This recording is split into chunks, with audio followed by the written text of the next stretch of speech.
এরপরে সমাজের মধ্যে আরেকটা সুদ প্রচলিত আছে, সেটা হচ্ছে কিস্তির মাধ্যমে ব্যাংক থেকে টাকা আনে।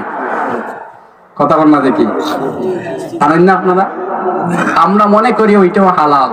কিস্তি আনছি ব্যাংক থেকে 20,000 টাকা, আইনা প্রত্যেক সপ্তাহে 500 টাকা 700 টাকা করে দেওয়া হয়। ওইটাকে আমরা মনে করি কিস্তির মাধ্যমে লোন আনছি। লোন বলি না আমরা, লোন। এইটা কিন্তু হারাম। আপনি একবার চিন্তা করলেন না যে আমি যখন এই 20,000 টাকা আনলাম, আপনি প্রত্যেক সপ্তাহে 500 বা 700 টাকা করে দিয়ে দেখেন, আপনি আপনার কিস্তির শেষ টাইমে গিয়ে দেখবেন টাকা হয়েছে 25,000 বা 26,000। আপনি হিসাব করে দেখেন, কখনো এরকম চিন্তা করে আপনার হিসাব করেন নাই। আপনি শুধুমাত্র দিচ্ছেন, মনে করছেন আমি যে 20,000 আনছি ওইটা দিতেছি। হিসাব করছেন নাকি কোনোদিন? হিসাব করেন নাই। হিসাব করে দেখেন, আপনি 500 টাকা করে দিচ্ছেন বা 700 টাকা করে দিচ্ছেন, আপনার কিস্তির শেষ টাইম আসতে দেখা যায় টাকা হয়েছে 25,000। বলতে পারেন এখানে সঞ্চয় আছে? নাই। সঞ্চয়টা কিন্তু আলাদা নেই। তারা হিসাব করে দেখেন, আপনি সঞ্চয় আলাদা নেই, সঞ্চয় আলাদা লেখা থাকে। কি যারা কিস্তি নেন এরকম না? এইটা কথা বলবেন না, উঠে পড়বো। এটা হচ্ছে সুদ, এটা জায়েজ নেই। আমরা এটাকে হালাল মনে করি। সুদের যে সচরাচর যে কাজটা হয়, আল্লাহ রাসূল সাল্লাল্লাহু আলাইহি ওয়াসাল্লাম বলছেন, সুদের সাথে 4 প্রকারের মানুষ আছে যাদের সমান গুনাহ হয়। নাউজুবিল্লাহ বলেন।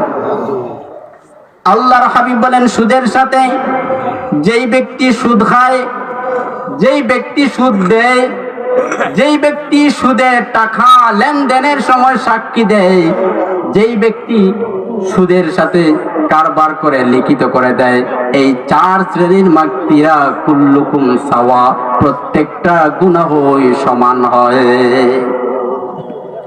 অর্থাৎ আমি সুদ দিলাম, আপনি সুদ নিলেন, 2 জন সমান ভাগীদার। মধ্যখানে উনি সাক্ষী দিলেন যে টাকাটা দেও বেটা, পাইবেন এবারে। সাক্ষী দেয় না এরকম, জামিন বলে আর কি, জি জামিন। অর্থাৎ উনি সাক্ষী দিচ্ছেন, বেটা দিলে আমি আছে সাক্ষী।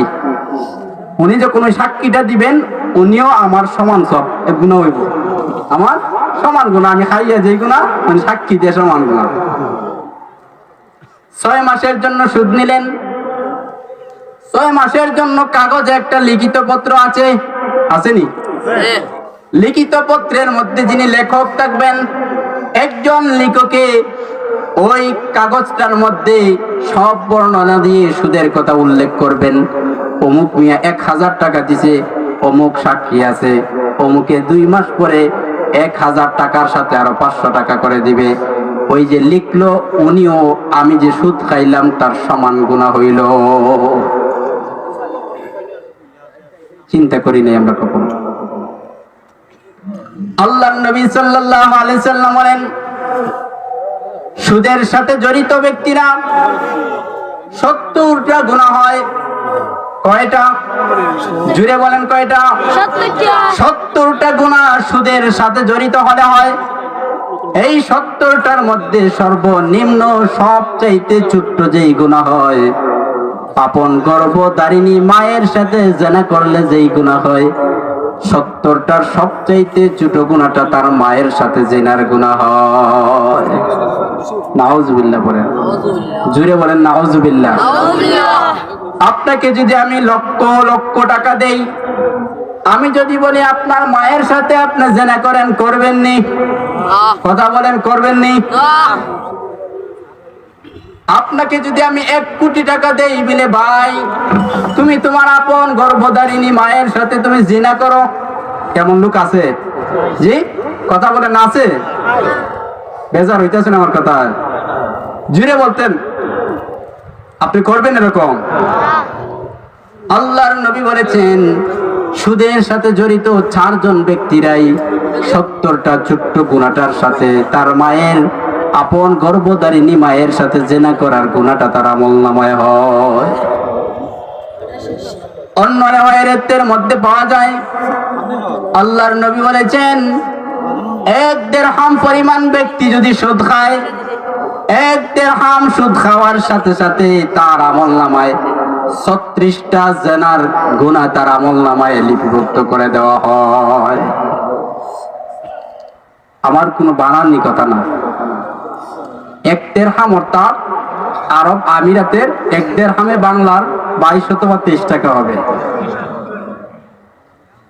22 অথবা 23 টাকা হবে।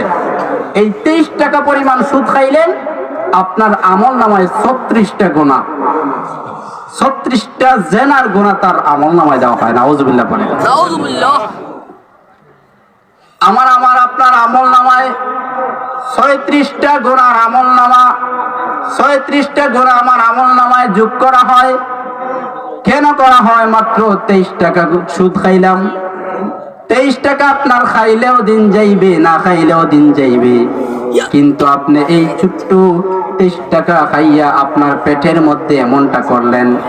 আল্লাহর হাবিব যখন মেরাজ রজনীতে গেলেন, আল্লাহর নবী একদল মানুষের নিকট দিয়ে গমন করলেন। দেখলেন একদল মানুষের পেটটা এমন ঘরের মতো, এমন বড়, তাদের পেটটা বাহির থেকে ভিতরে দেখা যায়, আর এই পেটের ভিতরে শুধু সাপ আর সাপ, বড় বড় বিষাক্ত সাপ তার পেটের ভিতরে। রাসূলুল্লাহ সাল্লাল্লাহু আলাইহি সাল্লাম জিব্রাইলকে প্রশ্ন করলেন, জিব্রাইল রে, এই যে লোকেরা দেখতে পারতেছো যাদের পেটের মধ্যে সাপ আর সাপ ভরা, পেটটা ঘরের মতো, বাহির থেকে ভিতর দেখা যায়, জিব্রাইল রে, এরা কারা? জিব্রাইল আলাইহিস সালাতু ওয়াস সালাম বলেন, ইয়া রাসূলুল্লাহ, ইয়া হাবিবাল্লাহ, ওগো দয়ার নবীজি, ওগো মায়ার নবী, এরা হচ্ছে দুনিয়ার মধ্যে সুদখোর, এরা সুদখোর, পৃথিবীর মধ্যে এরা সুদ খাইতো, এদের পেটটা এমন বড়, একটা ঘরের মতো দেখা যায়, এমন বড়। এই সুদখোরের জন্য আল্লাহর রাসূল বলেছেন, তখন তোমরা পৃথিবীর মধ্যে গজবের অপেক্ষা করো।